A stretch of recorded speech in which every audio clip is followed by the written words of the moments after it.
শ্লোক ৩২ মাং হি পার্থ ব্যাপাশ্রিত্য যে পিসু পাপজনয় স্ত্রিয় বৈশ্যাস্তথা শূদ্রাস্তেপি জানতি পরাং গতিম।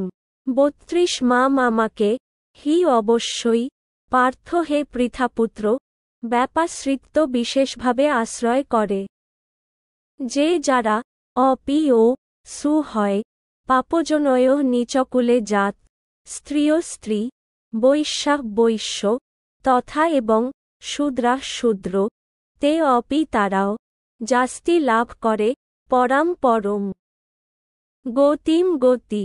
গীতার গান আমাকে আশ্রয় করি যেবা পাপজনী ম্লেচ্ছাদি যখন কিংবা বেশ্যা মধ্যে গণী কিংবা বৈশ্য শূদ্র যদি আমার আশ্রয়ে পাইবে বৈকুণ্ঠগতি জানি নিশ্চয় অনুবাদ হে পার্থ। যারা আমাকে বিশেষভাবে আশ্রয় করে তারা স্ত্রী বৈশ্য শূদ্র আদি নিচকুলে জাত হলেও অবিলম্বে পরাগতি লাভ করে।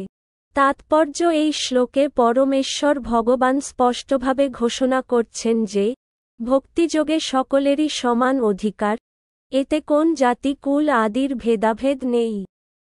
জড় জাগতিক জীবনধারায় এই প্রকার ভেদাভেদ আছে, কিন্তু পরমেশ্বর ভগবানের প্রতি অপ্রাকৃত সেবায় নিয়োজিত ব্যক্তির কাছে তা নেই। পরম লক্ষ্যে এগিয়ে যাবার অধিকার প্রত্যেকেরই আছে। শ্রীমদ্ভাগবতে ২রা এপ্রিল ১৮ বলা হয়েছে যে এমনকি অত্যন্ত অধম যোনিজাত কুকুরভোজী চণ্ডাল পর্যন্ত শুদ্ধ ভক্তের সংসর্গে শুদ্ধ হতে পারে।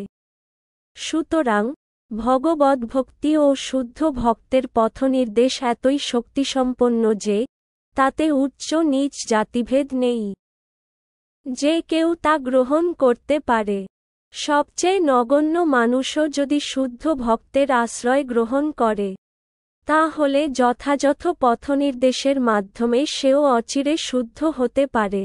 প্রকৃতির বিভিন্ন গুণ অনুসারে মানুষকে ৪ ভাগে ভাগ করা হয়েছে: সত্ত্বগুণ বিশিষ্ট ব্রাহ্মণ, রজগুণ বিশিষ্ট ক্ষত্রিয় শাসক, রজ ও তমগুণ বিশিষ্ট বৈশ্য বণিক এবং তমগুণ বিশিষ্ট শূদ্র শ্রমিক।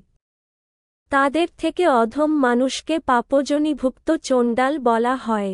সাধারণত উচ্চকুলোদ্ভূত মানুষেরা এই সমস্ত পাপজনীভুক্ত জীবকে অস্পৃশ্য বলে দূরে ঠেলে দেন, কিন্তু ভগবদ্ভক্তির পন্থা এতই ক্ষমতাসম্পন্ন যে ভগবানের শুদ্ধ ভক্ত নিচবর্ণের মানুষদেরও মানব জীবনের পরম সিদ্ধি প্রদান করতে সক্ষম।